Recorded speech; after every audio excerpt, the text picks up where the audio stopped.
Tetapi Nabi Hagai dan Zakaria bin Ido, kedua nabi itu, bernubuat terhadap orang-orang Yahudi yang tinggal di Yehuda dan di Yerusalem dalam nama Allah Israel yang menyertai mereka.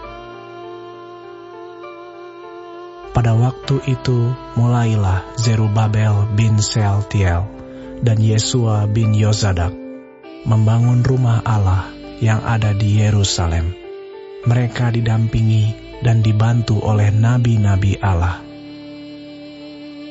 Tetapi pada waktu itu juga, datanglah kepada mereka Tatnai, bupati daerah sebelah barat sungai Efrat, bersama-sama dengan Syetar-Bosnai dan rekan-rekan mereka. Dan beginilah katanya kepada mereka, "Siapakah yang memberi perintah kepadamu untuk membangun rumah ini dan menyelesaikan tembok ini?" Lalu katanya pula kepada mereka, "Siapakah nama-nama orang yang mendirikan bangunan ini?" Tetapi mata Allah mengamat-amati para tua-tua orang Yahudi, sehingga mereka tidak dipaksa berhenti oleh orang-orang itu, sampai ada berita diterima oleh Darius, dan kemudian dikirim kembali surat jawaban mengenai hal itu. Inilah salinan surat yang dikirim Tatnai, bupati daerah sebelah barat sungai Efrat, bersama-sama dengan Syetar-Bosnai dan rekan-rekannya, para punggawa daerah sebelah barat sungai Efrat, kepada Raja Darius. Mereka mengirim laporan tertulis kepadanya, yang bunyinya sebagai berikut.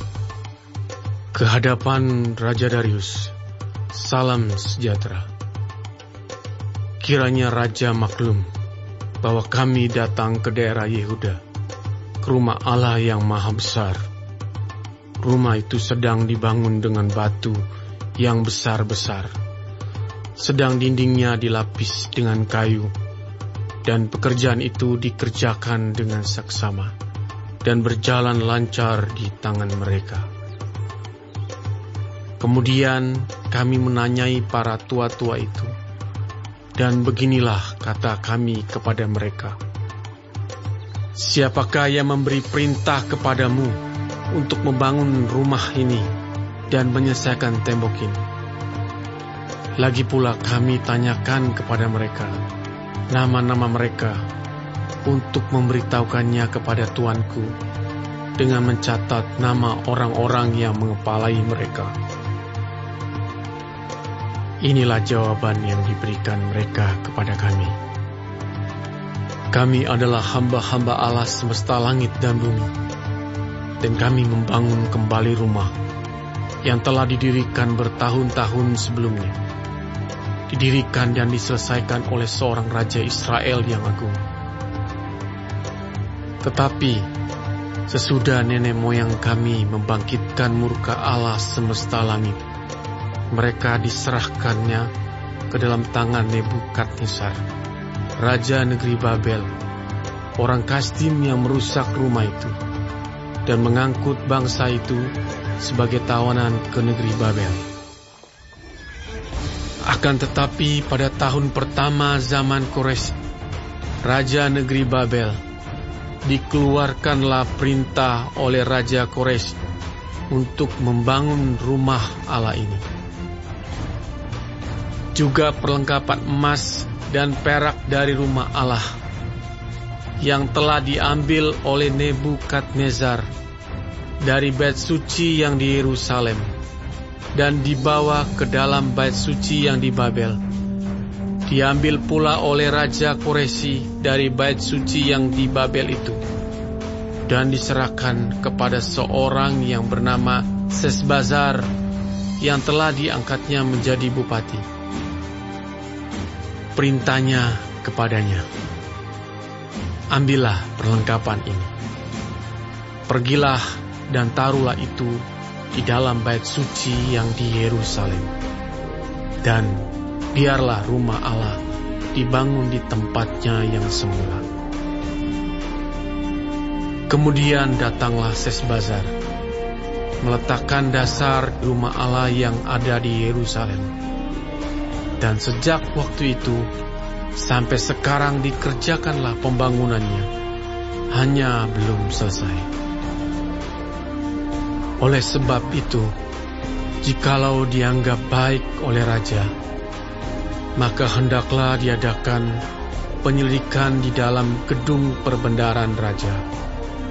Di sana, di Babel, apakah pernah dikeluarkan perintah oleh Raja Kores untuk membangun kembali rumah Allah yang di Yerusalem itu? Kemudian, keputusan raja tentang hal itu kiranya dikirimkan kepada kami.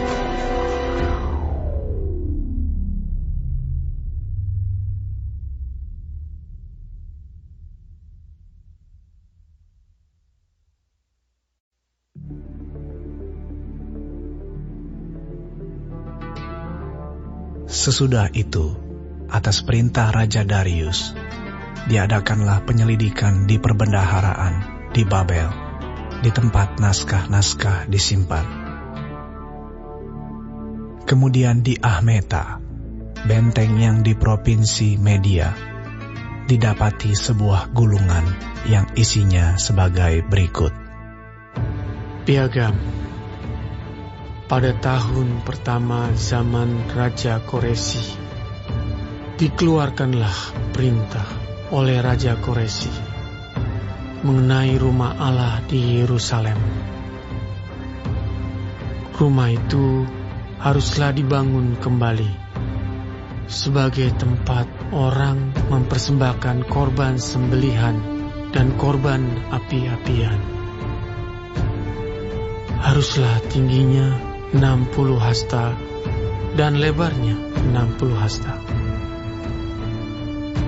Dan haruslah dipasang 3 lapis batu besar-besar dan 1 lapis kayu.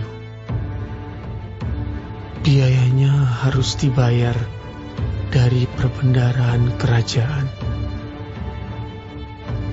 Dan juga perlengkapan emas dan perak rumah Allah yang diambil oleh Nebukadnezar dari bait suci yang di Yerusalem dan dibawa ke Babel itu haruslah dikembalikan, supaya kembali pula ke dalam bait suci yang di Yerusalem, ke tempatnya yang semula.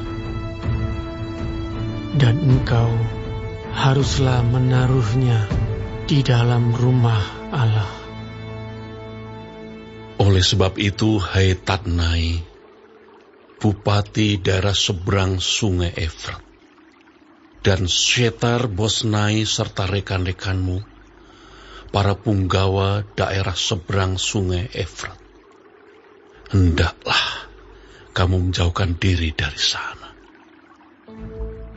Biarkanlah pekerjaan membangun rumah Allah itu. Bupati dan para tua-tua orang Yahudi boleh membangun rumah Allah itu di tempatnya yang semula. Lagi pula telah dikeluarkan perintah olehku tentang apa yang harus kamu perbuat terhadap para tua-tua orang Yahudi mengenai pembangunan rumah Allah itu, yakni daripada penghasilan kerajaan, daripada upeti daerah seberang sungai Efrat, haruslah dengan seksama dan dengan tidak bertangguh diberi biaya kepada orang-orang itu.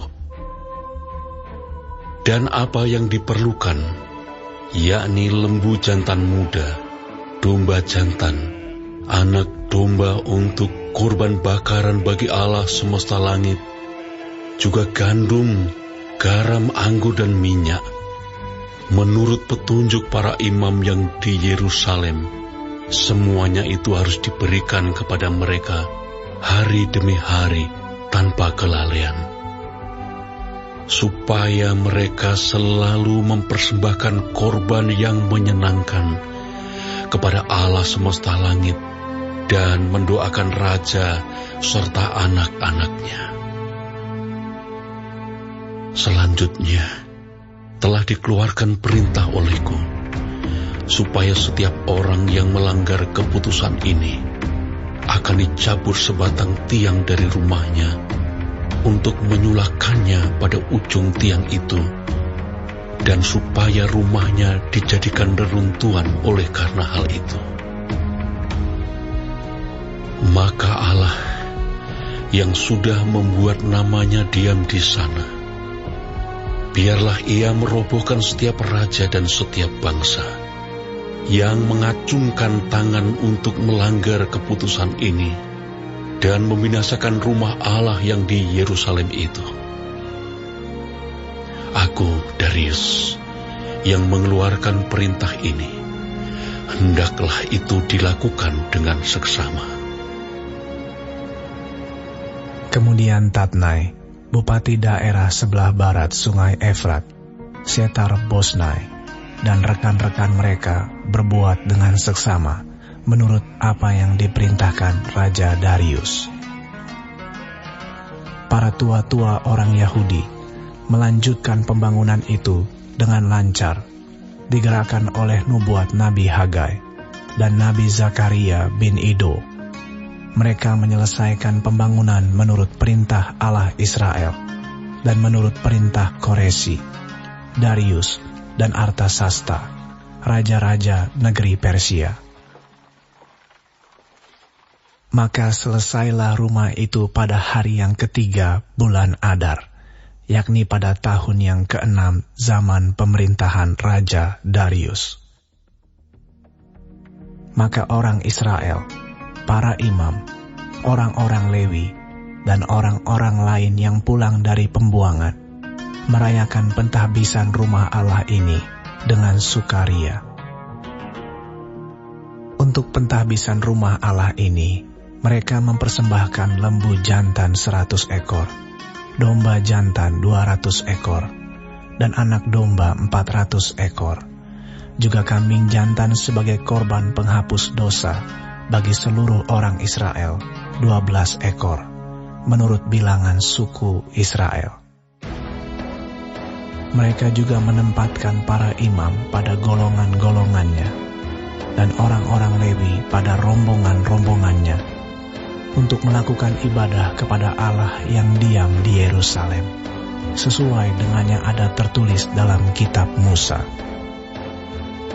Dan pada tanggal 14 bulan pertama, mereka yang pulang dari pembuangan merayakan Paskah.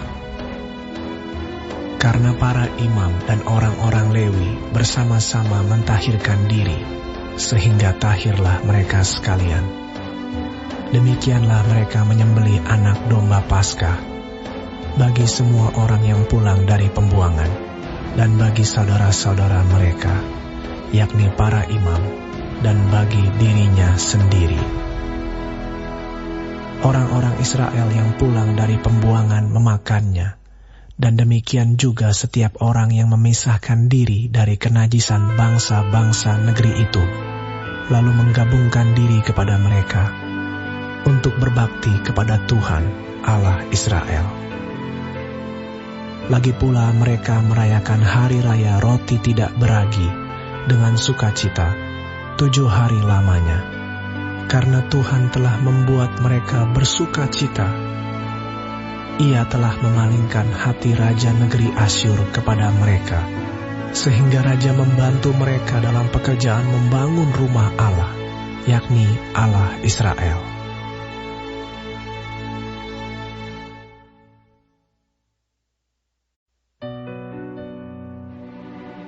Kemudian daripada semuanya itu, pada zaman pemerintahan Artasasta, raja negeri Persia, maka berangkatlah Ezra bin Seraya, bin Azaria, bin Hilkiah, bin Salum, bin Zadok, bin Ahitub, bin Amaria, bin Azaria, bin Merayot, bin Zeraya, bin Uzi, bin Buki, bin Abisua, bin Pinehas, bin Eleazar, bin Harun, yaitu Harun imam kepala.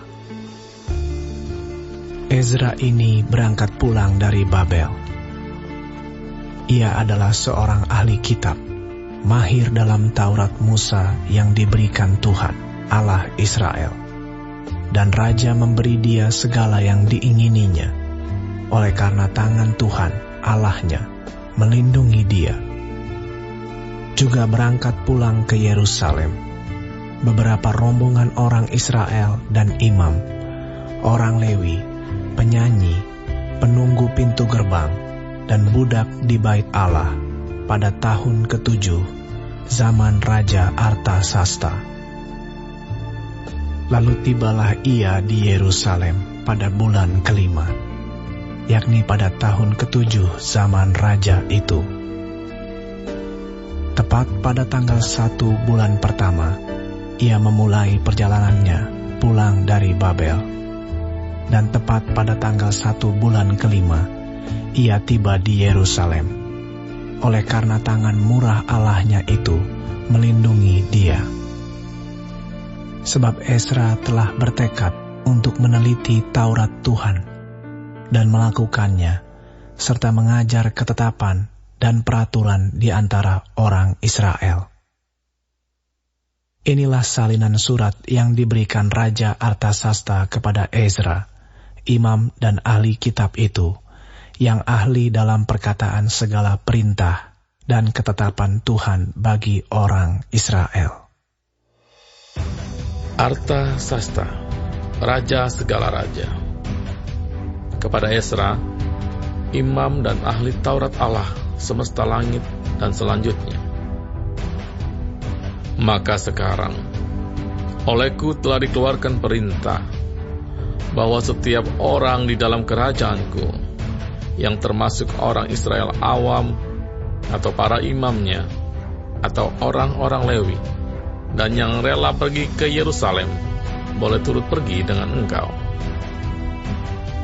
Oleh karena engkau disuruh raja, serta ke-7 orang penasehatnya, untuk mengadakan penyelidikan mengenai Yehuda dan Yerusalem, dengan berpedoman kepada hukum Allahmu yang menjadi peganganmu, dan untuk membawa perak dan emas yang diberikan raja serta para penasehatnya sebagai persembahan sukarela kepada Allah Israel, yang tempat kediamannya di Yerusalem. Oleh karena engkau disuruh raja serta ke-7 orang penasehatnya untuk mengadakan penyelidikan mengenai Yehuda dan Yerusalem, dengan berpedoman kepada hukum Allahmu yang menjadi peganganmu, dan untuk membawa perak dan emas yang diberikan raja serta para penasihatnya sebagai persembahan sukarela kepada Allah Israel, yang tempat kediamannya di Yerusalem, beserta segala perak dan emas yang akan kau peroleh di seluruh provinsi Babel, dengan persembahan sukarela yang akan dipersembahkan oleh rakyat dan para imam bagi rumah Allah mereka yang ada di Yerusalem. Maka oleh karena itu, haruslah engkau dengan seksama memakai uang itu untuk membeli lembu-lembu jantan, domba-domba jantan, anak-anak domba dengan korban sajiannya dan korban curahannya. Dan haruslah semuanya itu kau persembahkan di atas mezbah di rumah Allahmu yang ada di Yerusalem. Tetapi apa yang dianggap baik olehmu dan oleh saudara-saudaramu untuk diperbuat dengan perak dan emas yang selebihnya, boleh kamu perbuat sesuai dengan kehendak Allahmu. Hanya perlengkapan-perlengkapan yang diserahkan kepadamu untuk ibadah di rumah Allahmu, sampaikanlah itu ke hadapan Allah di Yerusalem. Dan yang lain yang masih diperlukan untuk rumah Allahmu, yang pembayarannya menjadi tanggunganmu, itu boleh kau bayar dari perbendaharaan kerajaan.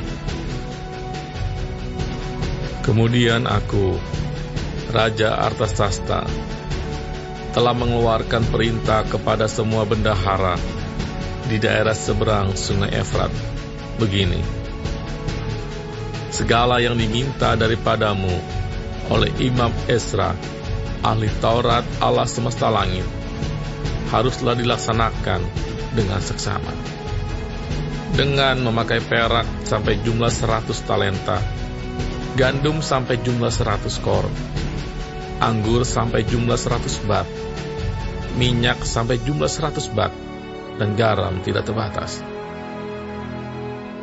Segala sesuatu yang berdasarkan perintah Allah semesta langit harus dilaksanakan dengan tekun untuk keperluan rumah Allah semesta langit, supaya jangan pemerintahan raja serta anak-anaknya kena murka. Lagi pula kami beritahukan kepadamu bahwa tidaklah sah bila para imam, orang Lewi, penyanyi, penunggu pintu gerbang, budak di bait Allah, dan para hamba rumah Allah dikenakan pajak, upeti, atau bea.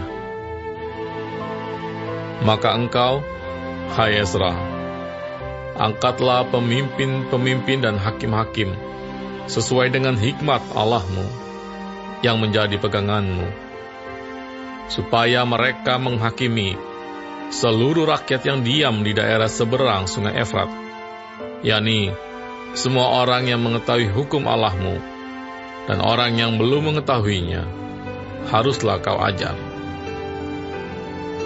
Setiap orang yang tidak melakukan hukum Allahmu dan hukum raja harus dihukum dengan seksama, baik dengan hukuman mati maupun dengan pembuangan, dengan hukuman denda atau hukuman penjara.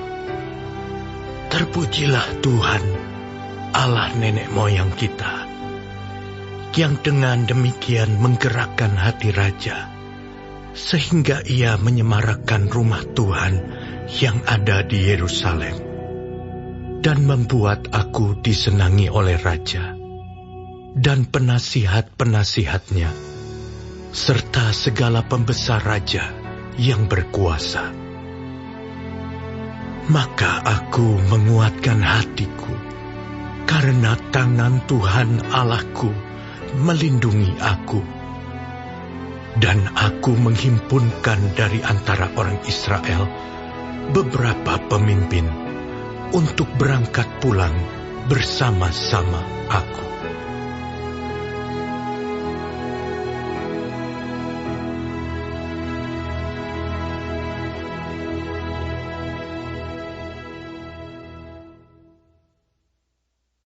Bagi warga sorga yang mau dapat pemberitahuan video terbaru, silahkan klik subscribe dan paling penting jangan lupa untuk klik aktifkan loncengnya ya. Warga sorga terkasih, tolong bantu beri saya semangat upload video baru dengan kasih like ya. Ayo warga sorga menjadi berkat bagi orang lain dengan membagikan video ini ya. Tuhan Yesus Kristus memberkati kita warga sorga. Amin.